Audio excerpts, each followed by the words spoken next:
Mesdames, Mesdemoiselles et Messieurs, bonjour. Aujourd'hui, nous allons vous parler de Frantz Fanon.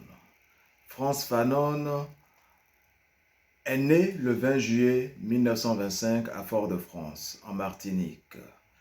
Frantz Fanon était un psychiatre et essayiste de nationalité française, se considérant comme un citoyen algérien. Vous allez comprendre pourquoi. Frantz Fanon était fortement impliqué dans la lutte pour l'indépendance de l'Algérie et dans un combat international dressant une solidarité entre frères opprimés. Vous voyez un peu.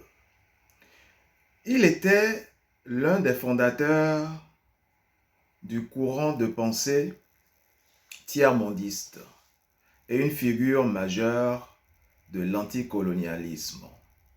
Frantz Fanon a inspiré les études postcoloniales dans sa spécialité, la psychiatrie. Il chercha à analyser les conséquences psychologiques de la colonisation à la fois sur le colon lui-même et sur le colonisé. Dans ses livres les plus connus comme Les damnés de la terre, il analysa le processus de décolonisation sous les angles sociologiques, philosophiques et psychiatriques. Il a également écrit de très nombreux articles très importants dans diverses revues scientifiques et dans la presse en général. Frantz Fanon est le cinquième enfant d'une famille métissée, de métis, afro-caribéenne, de 8 enfants. Il reçut son instruction au lycée Victor Schœlcher de Fort-de-France, où Aimé Césaire enseignait. Il fut d'ailleurs son enseignant à l'époque. En 1943, Frantz Fanon s'engagea dans l'armée française de la libération après le ralliement des Antilles françaises au général de Gaulle. Il expliqua ce choix par le fait que chaque fois que la liberté et la dignité de l'homme sont en question, nous sommes tous concernés, blancs, noirs ou jaunes. Fin de citation. Combattant donc sous les ordres du général de Lattre de Tassigny, il fut blessé dans les Vosges. Parce qu'il était parti se battre pour un idéal.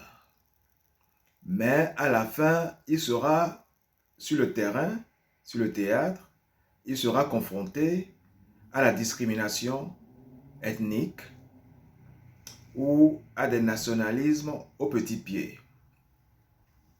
Mais toujours membre de l'armée française, il fut ensuite envoyé quelques semaines en Algérie. Ces quelques semaines sont pour lui l'occasion d'observer la structure de la société coloniale qu'il concevait comme pyramidale.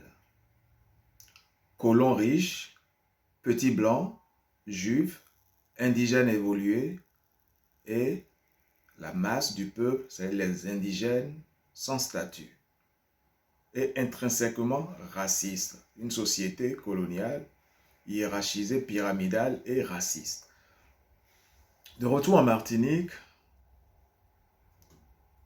après son passage en Algérie, il passa le baccalauréat, son examen, et après, il s'engagea avec son frère Joby dans le soutien à la candidature d'Aimé Césaire, qui se présentait à l'époque pour le compte du Parti communiste français aux élections législatives d'octobre 1945.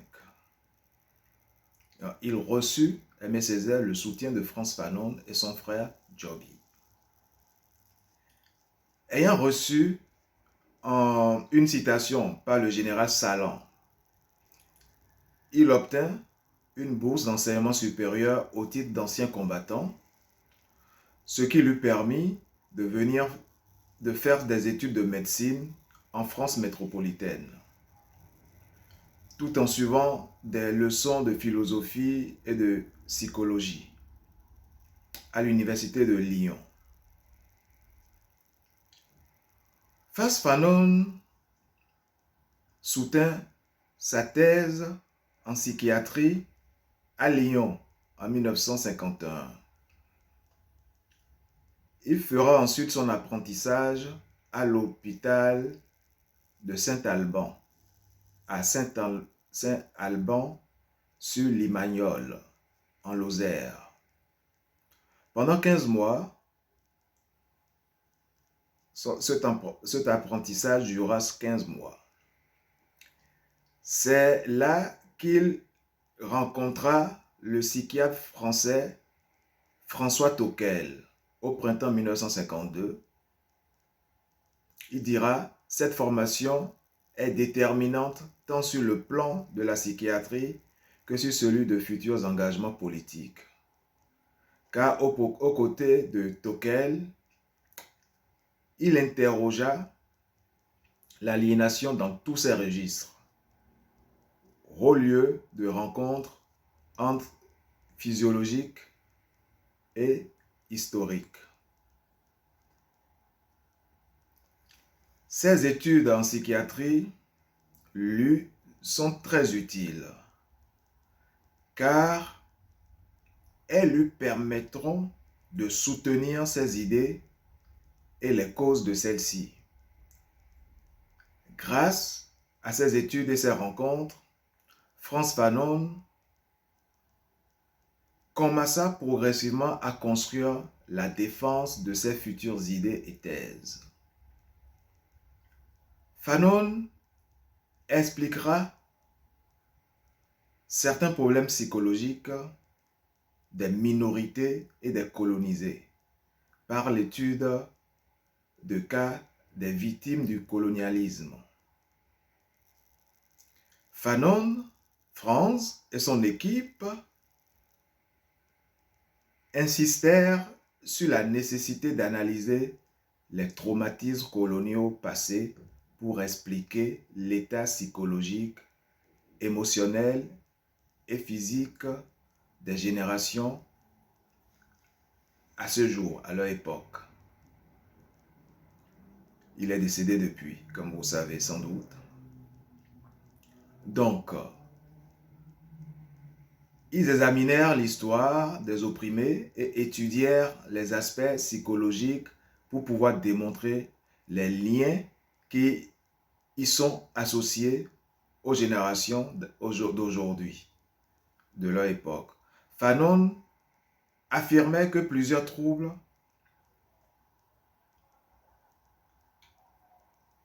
étaient les résultats des traumatismes coloniaux d'autrefois. Dans ces études se trouve la justification des troubles mentaux, physiques et sexuels qui seraient causés par la violence coloniale.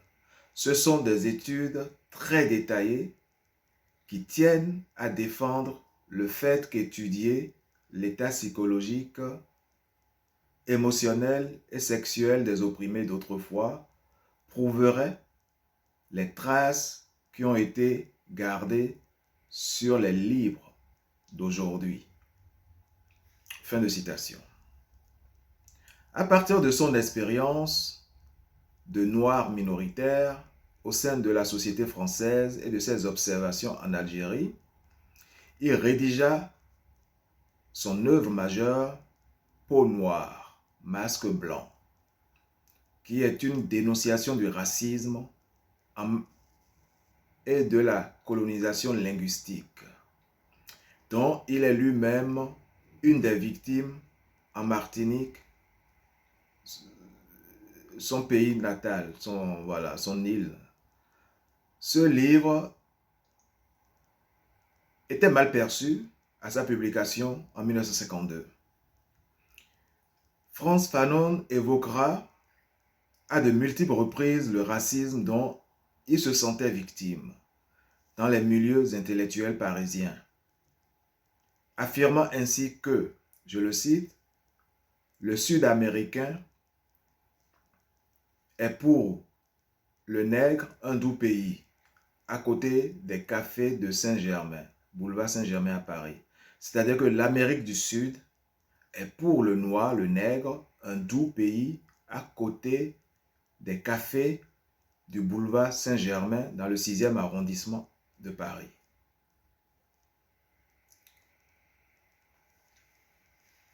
Déçu, très fortement déçu, en 1953, il devient médecin-chef d'une division de l'hôpital psychiatrique de Blida, Joinville, en Algérie.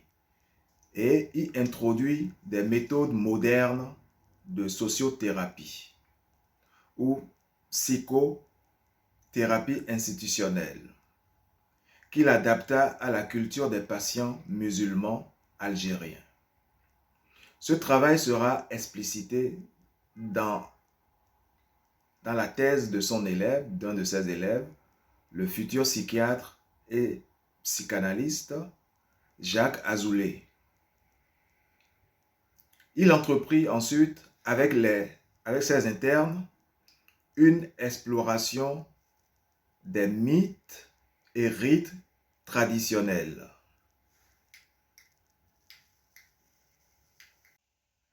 Sa volonté de désaliénation et de décolonisation du milieu psychiatrique algérien s'oppose de front aux thèses racistes de l'école algérienne de psychiatrie d'Antoine Porot. Antoine Porot, qui était assez cruel avec les Algériens, les Nord-Africains en général, et envers lesquels il avait fait ressortir des études, des résultats de ces études. Je ne sais pas trop sur quelle base. Je vais vous lire, et ses propos n'engagent que lui en fait. Je le cite, j'ouvre les guillemets. Hableur, menteur, voleur et fainéant. Le Nord-Africain musulman se définit comme un débile hystérique, sujet de surcroît à des impulsions homicides imprévisibles. Je ferme les guillemets. J'ouvre les guillemets à nouveau. L'indigène nord-africain dont le cortex cérébral est peu évolué est un être primitif dont la vie, essentiellement végétative et instinctive, est surtout réglée par le diencéphale. Il ira plus loin jusqu'à dire « l'Algérien n'a pas de cortex » ou, pour être plus précis, il est dominé, comme chez les vertébrés inférieurs, par l'activité du diencéphale. Fin de citation. C'est des propos, c'est des comptes rendus en fait de pseudo-études qui ont rendu très furieux Frantz Fanon et ont déterminé son engagement au service de la défense des populations algériennes. Et non pas que, mais de la cause algérienne, puisque Frantz Fanon, tellement révolté, finira par s'engager auprès des leaders du FLN algérien et prendra les armes aussi, mais lui, plus la plume, puisque c'était un intellectuel, pour défendre et servir l'Algérie par la suite jusqu'à l'indépendance de ce beau et magnifique pays, dont je salue tous les frères et toutes les sœurs de l'Algérie, où que vous soyez dans le monde.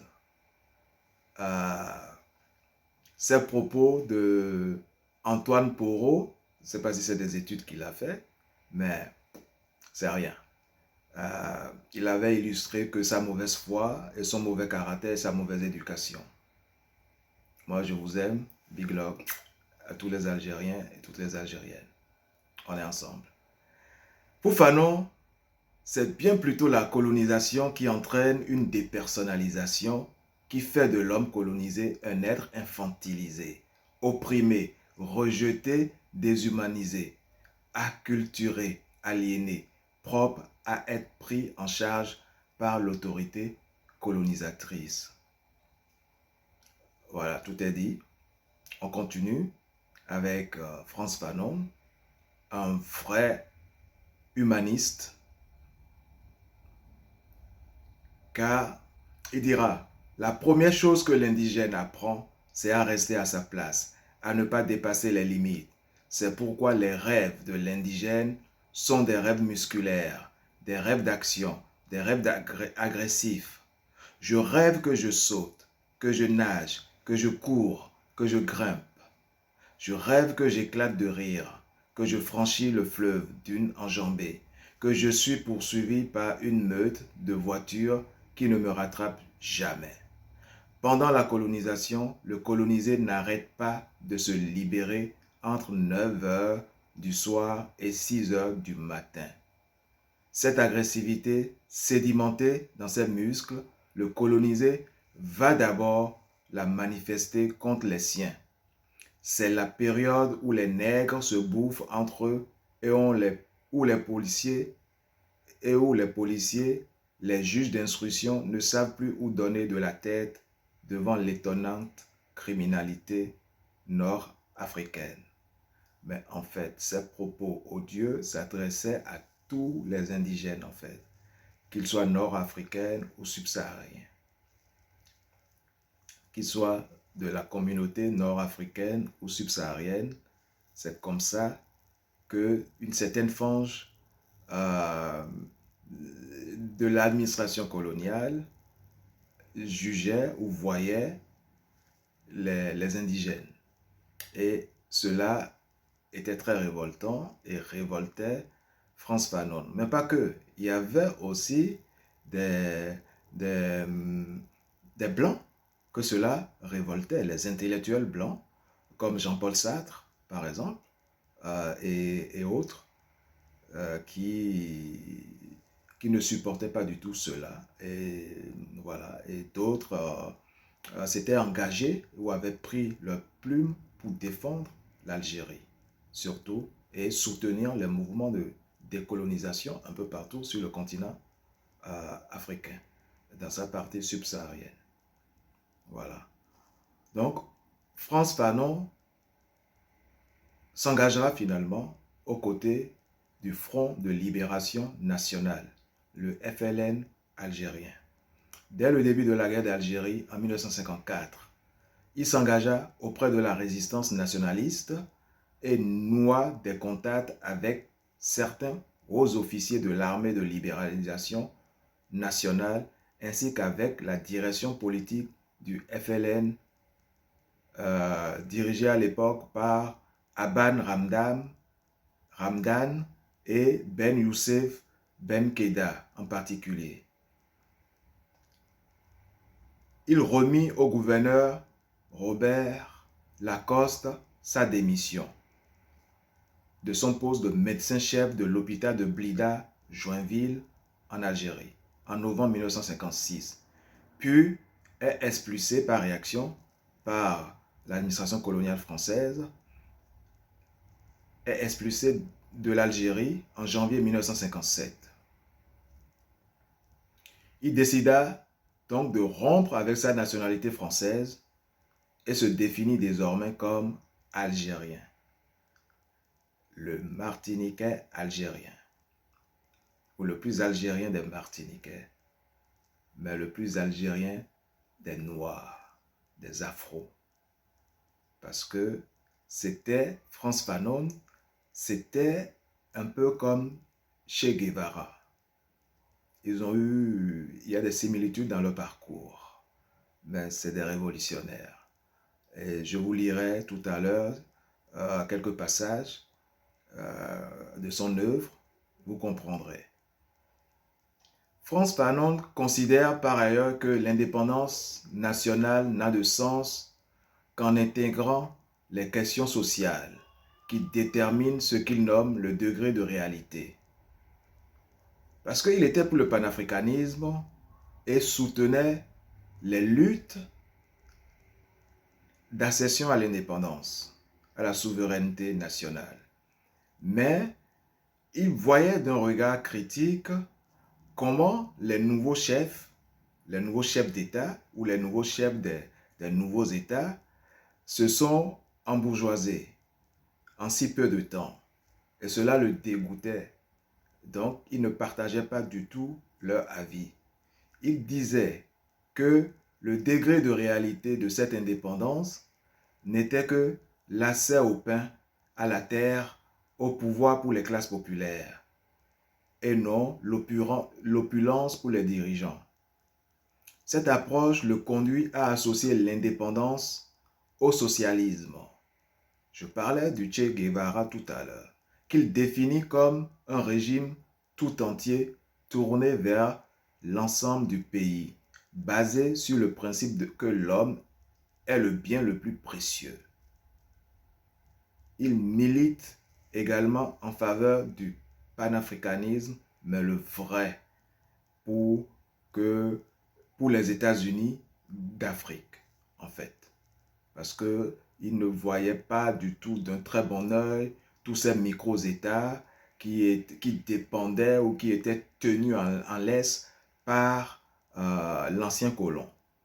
Donc lui, mieux, on irait vers un fédéralisme, une unité globale ou une vraie intégration qui atteindra sa politique et sa finalité, qui est la finalité politique.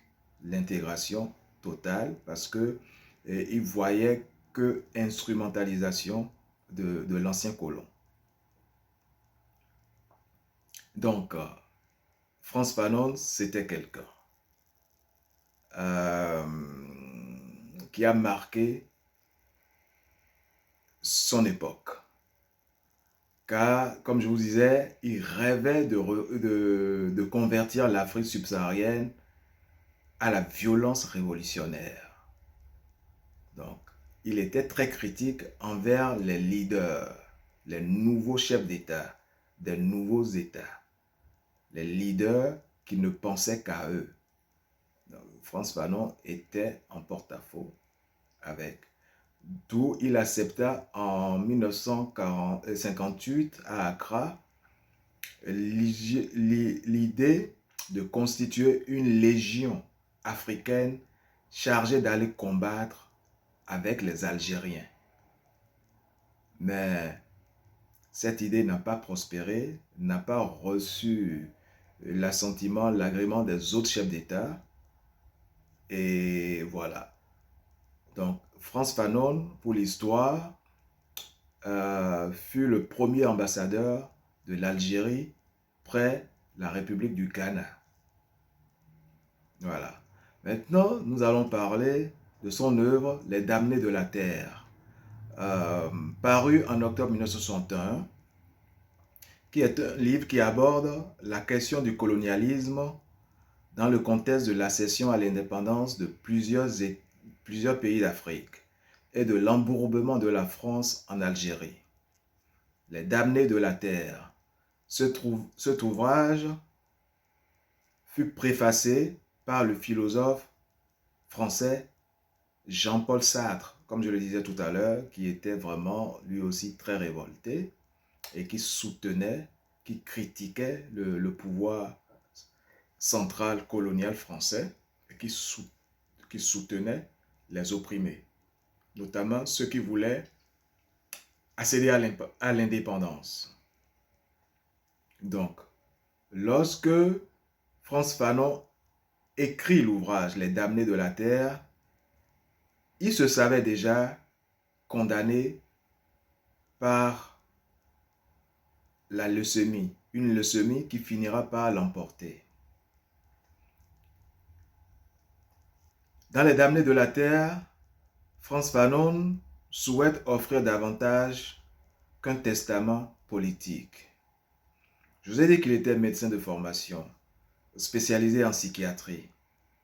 Donc, il tente d'expliquer l'état d'esprit des peuples soumis à la colonisation ainsi que les moyens auxquels ils doivent recourir pour s'en libérer.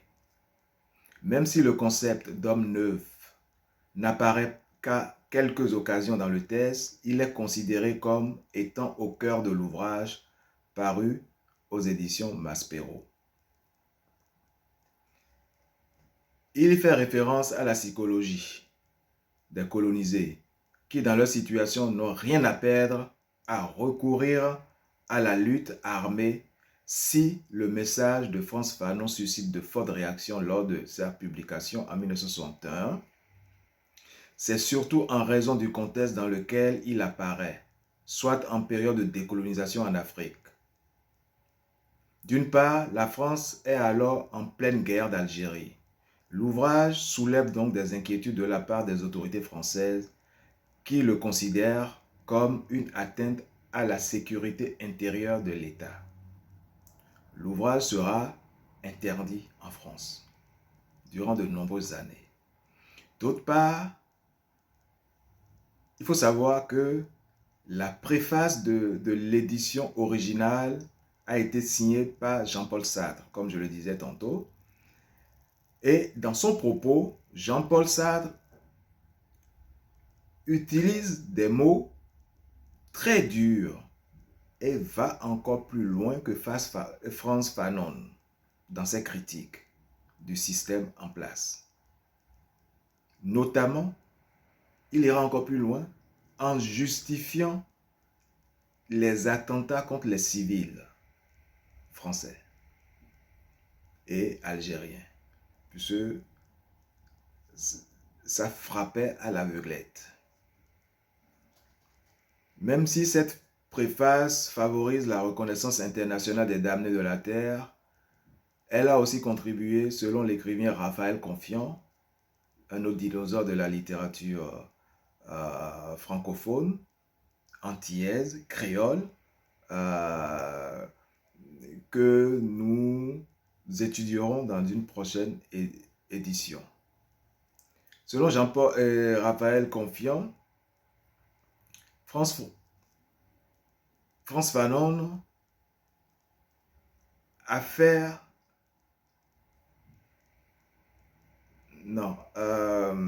les damnés de la terre, elle a aussi contribué, selon Raphaël Confiant, à faire de Fanon une antithèse du Mahatma Gandhi ou de Martin Luther King, puisque les deux sont des défenseurs de la non-violence et Frantz Fanon, lui, il professe la révolution. La violence pour arrêter la violence. Voilà ce qu'il disait en gros Frantz Fanon. Je vais vous lire quelques passages de son œuvre, Les damnés de la terre. Le titre qui s'intitule De la violence. De la violence. Frantz Fanon. Je cite, « La mise en question du monde colonial par le colonisé n'est pas une confrontation rationnelle des points de vue. Elle n'est pas un discours sur l'universel, mais l'affirmation échevelée d'une originalité posée comme absolue. Le monde colonial est un monde manichéiste. Il ne suffit pas au colon de l'imiter physiquement, c'est-à-dire à l'aide de sa police et de sa gendarmerie. L'espace du colonisé. Comme pour illustrer le caractère totalitaire de l'exploitation coloniale, le colon fait du colonisé une sorte de quintessence du mal. La société colonisée n'est pas seulement décrite comme une société sans valeur. Il ne suffit pas au colon d'affirmer que les valeurs ont déserté, ou mieux, n'ont jamais habité. Le monde colonisé, l'indigène est déclaré imperméable à l'éthique. Absence de valeurs, mais aussi négation des valeurs.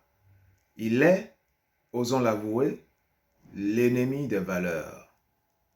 En ce sens, il est le mal absolu. Élément corrosif, détruisant tout ce qui l'approche, élément déformant, défigurant tout ce qui a trait à l'esthétique ou à la morale. Dépositaire de forces maléfiques, instrument inconscient et irrécupérable de forces aveugles. Et M. Meyer pouvait dire sérieusement à l'Assemblée nationale française qu'il ne fallait pas prostituer la République en y faisant pénétrer le peuple algérien.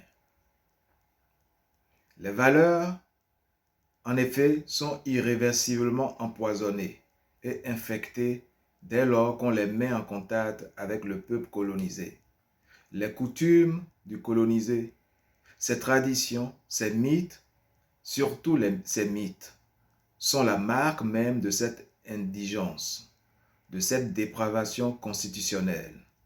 C'est pourquoi il faut mettre sur le même plan le DDT qui détruit les parasites, vecteur de maladies, et la religion chrétienne qui combat dans l'œuf les hérésies, les instincts, le mal. Le recul de la fièvre jaune et les progrès de l'évangélisation font partie du même bilan.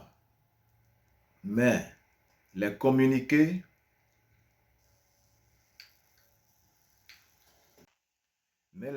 triomphants des missions renseigneront en réalité sur l'importance des ferments d'aliénation introduits au sein du peuple colonisé. Je parle de la religion chrétienne et personne n'a le droit de s'en étonner. L'Église aux colonies est une église de blancs, une église d'étrangers. Elle n'appelle pas l'homme colonisé dans la voie de Dieu, mais bien dans la voie du blanc, dans la voie du maître, dans la voie de l'oppresseur. Et comme on le sait, dans cette histoire, il y a beaucoup d'appelés et peu d'élus. Parfois, ce manichéisme va jusqu'au bout de sa logique et déshumanise le colonisé. À proprement parler, il l'animalise. Et, de fait, le langage du colon, quand il parle du colonisé, est un langage zoologique. On fait allusion au mouvement de reptation du jaune, aux émanations de la ville indigène, aux hordes, à la puanteur, au pullulement, au grouillement, aux gesticulations. Le colon, quand il veut bien décrire et trouver le mot juste, se réfère constamment au bestiaire. L'Européen bute rarement sur les termes imagés. Mais le colonisé qui saisit le projet du colon, le projet précis qu'on lui intente, sait immédiatement à quoi l'on pense. Cette démographie galopante, ces masses hystériques, ces visages d'où toute humanité a fui, ces corps obèses qui ne ressemblent plus à rien, cette cohorte sans tête ni queue, ces enfants qui ont l'air de n'appartenir à personne, cette paresse étalée sous le soleil, ce rythme végétal, tout cela fait partie du vocabulaire colonial. Le général de Gaulle parle des multitudes jaunes et M. Mauriac des masses noires, brunes et jaunes qui bientôt vont déferler. Le colonisé sait tout cela et rit un bon coup chaque fois qu'il se découvre animal dans les paroles de l'autre, car il sait qu'il n'est pas un animal. Et précisément, dans le même temps qu'il découvre son humanité, il commence à fourbir ses armes pour la faire triompher. Dès que le colonisé commence à peser sur ses amarres, à inquiéter le colon, on lui délègue de bonnes âmes qui, dans les congrès de culture, lui exposent la spécificité, les richesses des valeurs occidentales. Mais chaque fois qu'il est question de valeurs occidentales, il se produit chez le colonisé une sorte de raidissement, de tétanie musculaire. Dans la période de décolonisation, il est fait appel à la raison des colonisés. On leur propose des valeurs sûres. On leur explique abondamment que la colonisation ne doit pas signifier régression, qu'il faut s'appuyer sur les valeurs expérimentées, solides, cotées. Or, il se trouve que lorsqu'un colonisé entend un discours sur la culture occidentale, il sort sa machette. Ou du moins, il s'assure qu'elle est à portée de main. La violence avec laquelle s'est affirmée la suprématie des valeurs blanches, l'agressivité qui a imprégné la confrontation victorieuse de ces valeurs avec les modes de vie ou de pensée des colonisés font que, par un juste retour des choses, le colonisé ricane quand on évoque devant lui ces valeurs. Dans le contexte colonial, le colon ne s'arrête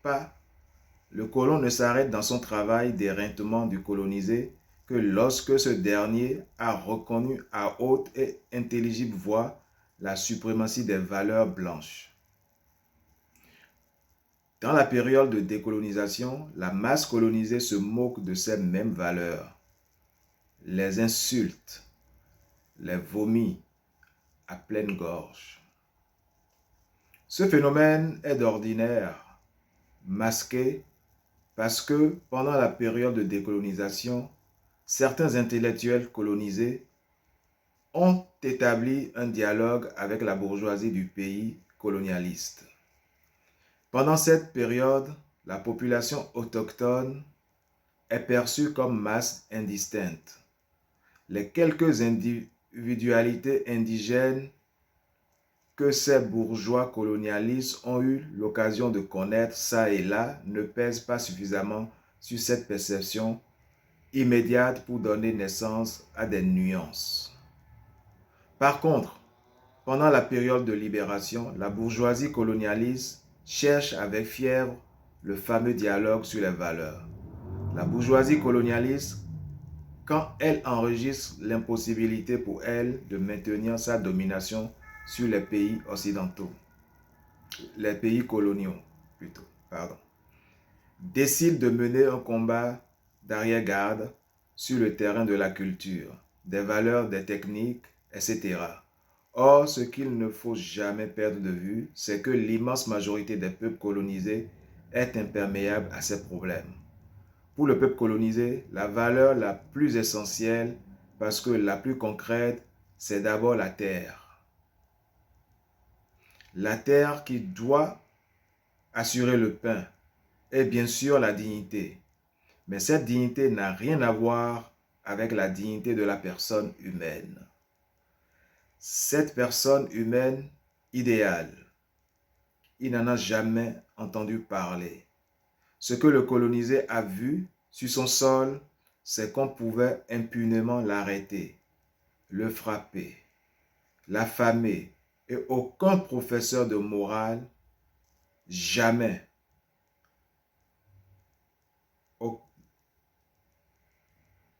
aucun curé, jamais, n'est venu recevoir les coups à sa place, ni partager son pain avec lui. Pour le colonisé, être moraliste, c'est très concrètement faire taire la morgue du colon, briser sa violence étalée. En un mot, l'expulser carrément du panorama.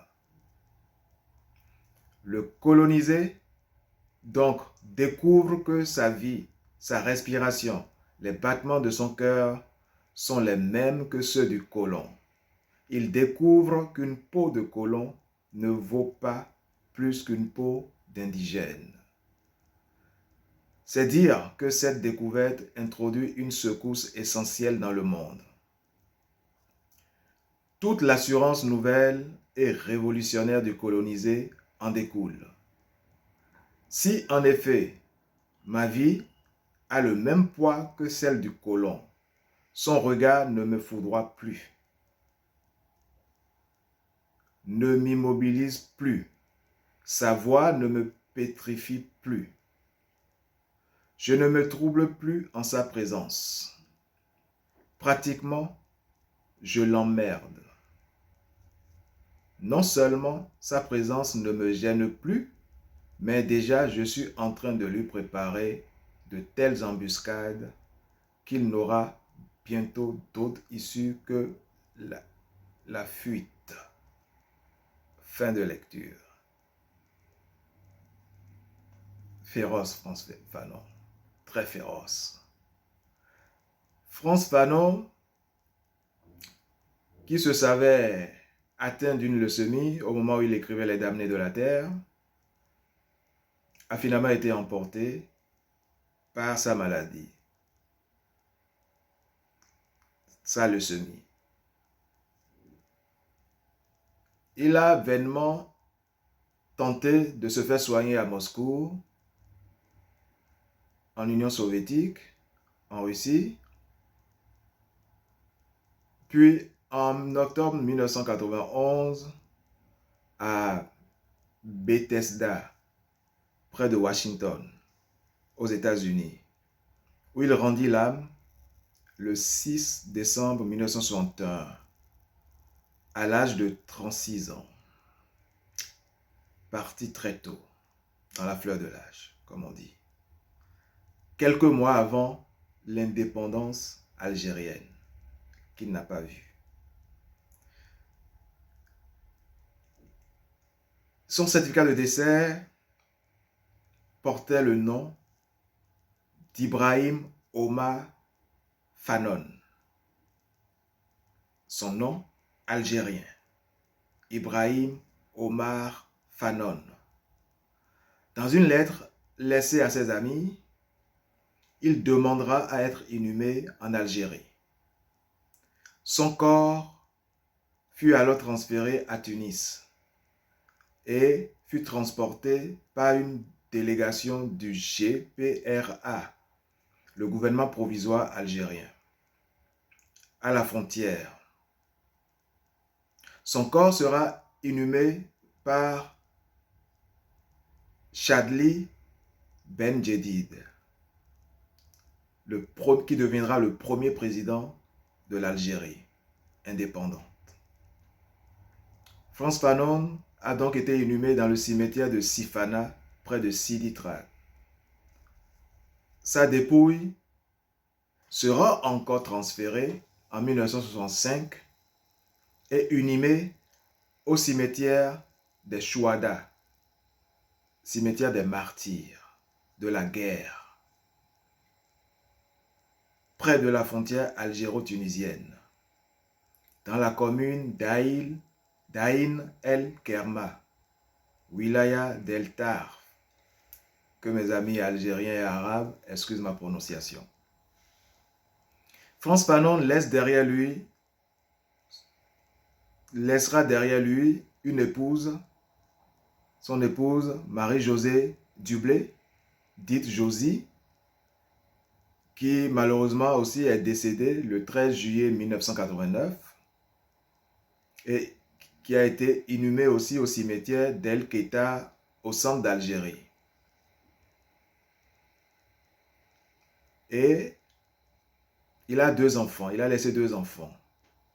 Olivier Fanon, qui est né en 1955, et Mireille Fanon, qui épousera Bernard Mendes France, le fils de Pierre Mendes France. En hommage à son travail en psychiatrie et à son soutien à la cause algérienne en général, 3 hôpitaux en Algérie, l'hôpital psychiatrique de Blida, où il a travaillé, un des hôpitaux de Béjaïa et un hôpital à Annaba portent son nom, Frantz Fanon. La reconnaissance de Frantz Fanon en France fut en revanche tardive. Fort-de-France possède désormais une avenue à son nom, bien que la proposition qu'en avait faite son maire d'alors, M. Aimé Césaire, en 1965, eût été rejetée pendant des années. Il faudra attendre 1982 pour que s'organise, sous l'impulsion de Marcel Manville, un mémorial international en son honneur en Martinique. Peu à peu, plusieurs hommages lui sont rendus dans son île natale. Le lycée de la Trinité est baptisé en son honneur. La ville de Rivière-Pilote lui consacre une avenue et une bibliothèque. En France métropolitaine, toutefois, s'il existe de nombreuses rues portant ce nom, David Massé signale n'avoir trouvé aucune avenue Frantz Fanon. En Algérie, dès 1963, une avenue Frantz Fanon est inaugurée à Alger. La reconnaissance dépasse désormais ces 2 pays et la mémoire de Frantz Fanon est honorée dans de nombreux pays tels que l'Italie, le Nigeria, les États-Unis, où des centres de recherche ont été baptisés à sa mémoire, en son nom. Je vais vous recommander, conseiller quelques livres de Frantz Fanon. L'œil se noie, les mains parallèles et la conspiration. 3 pièces de théâtre inédites écrites entre 1949 et 1950 par Frantz Fanon. Peau noire, masque blanc. Publié en 1952 aux éditions du Seuil et republié en 2001. L'an 5 de la Révolution algérienne, publié en 1959 aux éditions La Découverte et republié en 2011. Et bien sûr, Les Damnés de la Terre, qui est le dernier livre, Les Damnés de la Terre dont je viens de vous lire quelques passages, qui est le dernier livre de Frantz Fanon, publié quelques jours seulement avant sa mort, aux éditions Maspero en 1961. Ce livre est traduit en 15 langues. Bien sûr, c'est un essai analytique qui se penche sur le colonialisme, l'aliénation du colonisé et les guerres de libération. Frantz Fanon, paix à son âme, et merci pour tout ce qu'il a fait et tout ce qu'il suscite encore en beaucoup d'Afro-descendants, notamment beaucoup d'Africains. Je sais qu'il est très cité du côté de l'Afrique subsaharienne, notamment, et on ne peut que lui souhaiter un repos éternel. C'était un grand. Partir très tôt, mais très grand. Chères auditrices et auditeurs, mesdames, mesdemoiselles et messieurs, ainsi s'achève notre émission de ce jour. Je vous remercie pour votre attentive écoute. Je suis Guillaume Adouvi, fondateur des éditions Ibidoun, maison d'édition de livres orientée vers l'Afrique et sa diaspora, mais également vers toutes les communautés afrodescendantes des Antilles, des Caraïbes, et partout où il y a des Noirs, puisque nous sommes orientés vers l'Afrique et nous sommes spécialisés dans ce type de publication. Donc, n'hésitez pas, si vous avez un projet éditorial, à nous contacter, à nous le soumettre. Nous nous ferons un grand plaisir de vous dire toute la vérité dessus et de vous accompagner jusqu'à la publication de votre livre et sa commercialisation également. Je vous demanderai de ne pas oublier de nous donner votre soutien en vous abonnant sur notre chaîne, ce qui nous permettra aussi de continuer à vous faire des contenus. Et si vous avez des suggestions à nous faire aussi, nous sommes preneurs. Merci beaucoup et prenez bien soin de vous. À très bientôt. Vous pouvez me retrouver d'ailleurs sur la radio panafricaine L'Afrique d'une seule voix, dans l'édition littéraire Odyssée dans nos oreilles, les lundis, mercredis et vendredis. 16h heure de Paris et avec les heures de rediffusion sur le site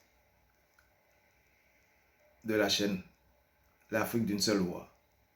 À très bientôt. Prenez bien soin de vous.